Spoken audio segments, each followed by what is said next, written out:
The Malevolent Doll. In the heart of an old forgotten town where cobblestone streets wound through eerie alleys, there stood a dilapidated antique shop. Among its dusty shelves and forgotten relics, a cursed doll lay waiting for its next victim.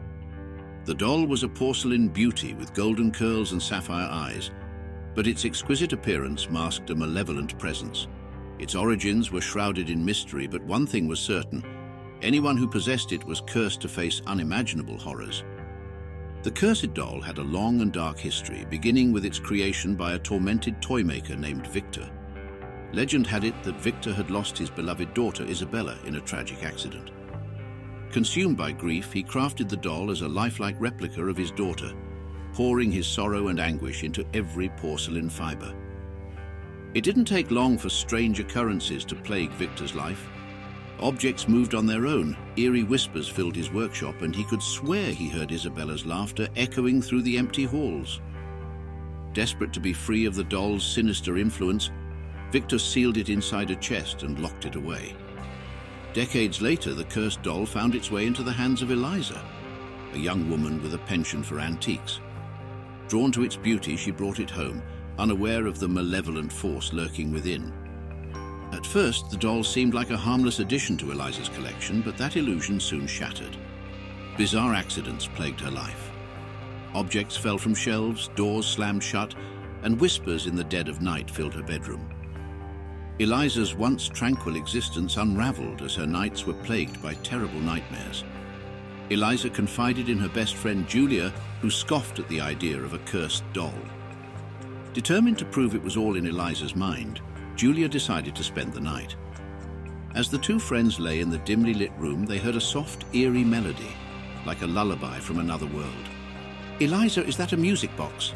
Julia whispered. Eliza shook her head. "I don't own a music box." The melody grew louder, filling the room with an ominous presence. Julia's eyes widened in terror as the cursed doll appeared at the foot of the bed, its sapphire eyes piercing the darkness. Screaming, the two friends fled the room, leaving the cursed doll behind. But the doll's malevolent force had been awakened, and it thirsted for more. Over the following days, Eliza's life descended into chaos. Her nightmares grew more vivid, filled with visions of death and destruction. Each night she woke to find her surroundings in disarray. Desperate to break the curse, Eliza researched the doll's history, uncovering the tragic tale of Victor and his daughter. She learned of the doll's creation and the torment it had wrought upon her life. Determined to end the nightmare, she sought out a reclusive expert in the occult, a man rumored to possess knowledge of cursed objects. The expert, Dr. Matthias, examined the doll and confirmed its malevolent nature. He explained that the curse could only be broken by returning the doll to the place it was created and appeasing the tormented spirit of Victor's daughter. Eliza embarked on a perilous journey to the abandoned workshop of Victor. With the cursed doll in hand, she ventured deep into the decaying building, its walls whispering haunting secrets. In the dim light, she found a dusty old music box, identical to the one that had haunted her nightmares. As Eliza wound the music box, the cursed doll began to move, its porcelain limbs creaking. The room seemed to come alive with ghostly whispers and ethereal laughter. Eliza placed the doll gently in a small handcrafted cradle she had brought with her, a symbol of the love Victor had for his daughter. With tears in her eyes, she whispered, "Rest now, Isabella. Your father loved you, and he grieved for you. Let go of your anger and find peace." As the haunting melody of the music box filled the room, the cursed doll's malevolence slowly faded. Its sapphire eyes dulled, and it slumped peacefully in the cradle. The whispers ceased and the room grew still.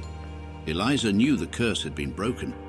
She left the doll and the music box in the workshop, a final act of closure for the tormented spirit of Isabella. As she stepped out into the cool night air, a sense of peace washed over her, knowing that she had freed Victor's daughter from the malevolent doll's curse. The cursed doll remained in the abandoned workshop, a silent testament to the darkness that had once inhabited it.